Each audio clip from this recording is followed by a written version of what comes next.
बहुत वर्ष पहले एक राजा की दो रानियां थीं। बड़ी रानी शोभा बहुत अच्छे स्वभाव की दयावान स्त्री थी। छोटी रानी रूपा बड़ी कठोर और दुष्ट थी। बड़ी रानी शोभा के एक पुत्री थी, नाम था देवी। रानी रूपा के भी एक बेटी थी, नाम था तारा। रानी रूपा बड़ी चालाक और महत्वाकांक्षी स्त्री थी। वह चाहती थी कि राज्य की सत्ता उसके हाथ में रहे। राजा भी उससे दबा हुआ था। रानी रूपा बड़ी रानी और उसकी बेटी से नफरत करती थी। एक दिन उसने राजा से कह दिया कि रानी शोभा और देवी को राजमहल से बाहर निकाल दिया जाए। राजा रानी रूपा की नाराजगी से डरता था। उसे लगा कि उसे वही करना पड़ेगा जो रूपा चाहती है। उसने बड़ी रानी और उसकी बेटी को राजमहल के बाहर एक छोटे से घर में रहने के लिए भेज दिया। लेकिन रानी रूपा की घृणा इससे भी कम नहीं हुई। उसने देवी को आज्ञा दी कि वह प्रतिदिन राजा की गायों को जंगल में चराने के लिए ले जाया करे। एक शाम जब वह जंगल से लौट रही थी तो उसे अपने पीछे एक धीमी सी आवाज सुनाई दी, देवी, देवी, क्या तुम मुझसे विवाह करोगी? देवी डर गई। इतनी जल्दी हो सका? उसने गायों को घर की ओर हाँका। दूसरे दिन भी जब वह घर लौट रही थी तो उसने वही आवाज पुनः सुनी। वही प्रश्न उससे फिर पूछा। रात को देवी ने अपनी माँ को उस आवाज के बारे में कहा। माँ सारी रात इस बात पर विचार करती रही। सुबह तक उसने निश्चय कर लिया कि क्या किया जाना चाहिए। सुनो बेटी, वह अपनी लड़की से बोली, मैं बता रही हूँ कि यदि आज शाम के समय भी तुम्हें वही आवाज सुनाई दे तो तुम्हें क्या करना होगा? बताइए माँ, देवी ने उत्तर दिया। तुम उस आवाज को उत्तर देना। रानी शोभा ने कहा कि कल सुबह तुम मेरे घर आ जाओ, फिर मैं तुमसे विवाह कर लूंगी। लेकिन माँ, देवी बोली, हम उसे जानते तक नहीं। मेरी प्यारी देवी, माँ ने दुखी होकर कहा, जिस स्थिति में हम जीवित हैं उससे ज्यादा बुरा और क्या हो सकता है। हमें इस प्रस्ताव को स्वीकार कर लेना चाहिए। ईश्वर हमारी सहायता करेगा। उस संध्या को जब देवी गायों को लेकर लौट रही थी उसे वही आवाज फिर सुनाई दी। आवाज कोमल और दुख भरी थी। देवी, देवी, क्या तुम मुझसे विवाह करोगी? क्या तुम मुझसे विवाह करोगी? आवाज बोली। देवी रुक गई। उसने पीछे मुड़कर देखा लेकिन उसे कोई नहीं दिखाई दिया। वह हिचकिचाई। वह वहाँ से भाग जाना चाहती थी लेकिन फिर उसे माँ के शब्द याद आ गए। वह जल्दी से बोली, हाँ, यदि तुम कल सुबह मेरे घर आ जाओ तो मैं तुमसे विवाह कर लूंगी। तब वह बड़ी तेजी से गायों को हाँकती हुई घर चली गई। अगले दिन सुबह रानी शोभा जरा जल्दी उठ गई। उसने जाकर बाहर का दरवाजा खोला, देखने के लिए कि कोई प्रतीक्षा तो नहीं कर रहा। वहाँ कोई भी न था। अचानक उसे एक धक्का सा लगा और वह स्तब्ध रह गई। एक बड़ा अजगर कुंडली मारे सीढ़ियों पर बैठा था। रानी शोभा सहायता के लिए चिल्लाई। देवी और नौकर भागे भागे आए कि क्या बात है। तभी एक आश्चर्यजनक बात हुई।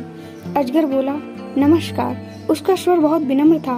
मुझे निमंत्रित किया गया था, इसलिए मैं आया हूँ। आपकी लड़की ने मुझसे वायदा किया था कि यदि मैं सुबह घर आ सकूं तो वह मुझसे विवाह कर लेगी।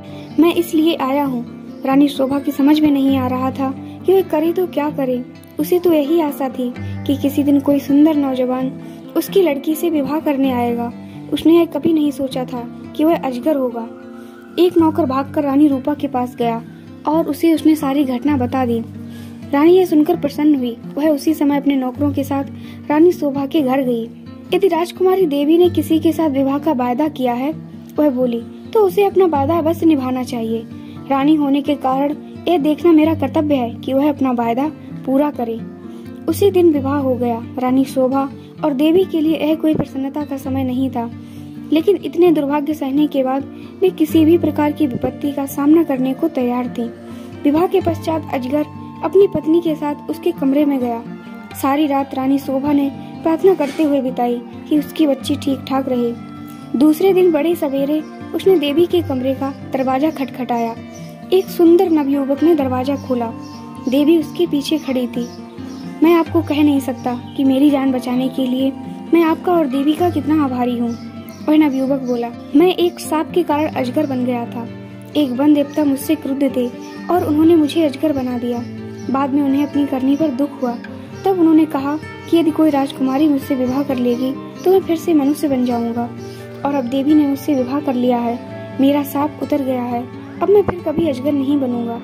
रानी शोभा बहुत प्रसन्न हुई। वह अपनी लड़की और दामाद को राजा से मिलाने के लिए ले गई। यह बड़ी विचित्र घटना थी।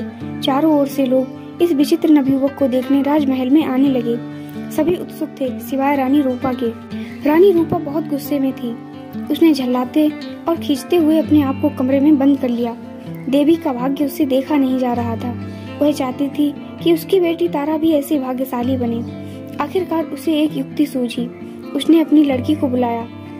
देवी का विवाह तो अब हो गया है, वह बोली, इसलिए गायों को जंगल में चराने के लिए तुम ले जाया करो। नहीं, तारा चीख कर बोली, इतने नौकर हैं तो फिर मैं क्यों गाय चराने जाऊं? यह मेरी आज्ञा है, रानी क्रुद्ध होकर बोली।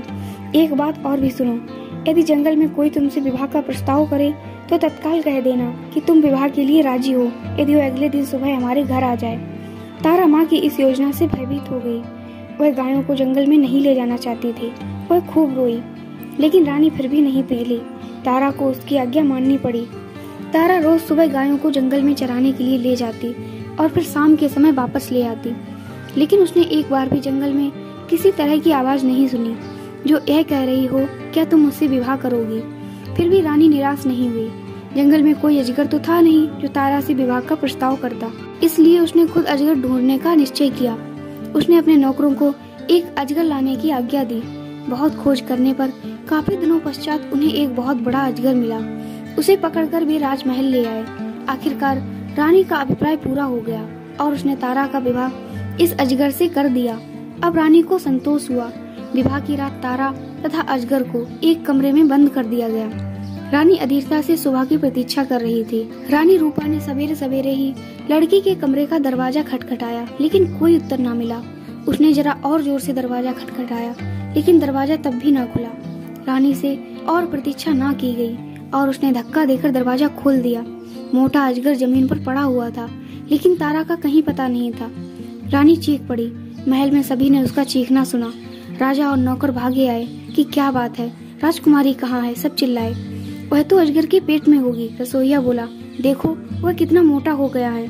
रानी अब बड़ी जोर जोर से रोने लगी। राजा भी रोने लगे। रसोइया अपना सबसे बड़ा चाकू ले आया। वह बोला, यदि वह अब तक जीवित हुई तो मैं राजकुमारी को बचाने की कोशिश करूंगा। उसने अजगर का पेट चीर डाला। तारा अच्छी भली जीवित थी। रसोइये ने उसे बाहर खींचा। वह चीख मारकर अपनी माँ की तरफ भागी। अजगर की मृत्यु हो गई और साथ में रानी रूपा की इस इच्छा की भी कि तारा का विवाह देवी की तरह ही किसी योग्य और संपन्न युवक से हो। पूरा वीडियो देखने के लिए बहुत बहुत धन्यवाद।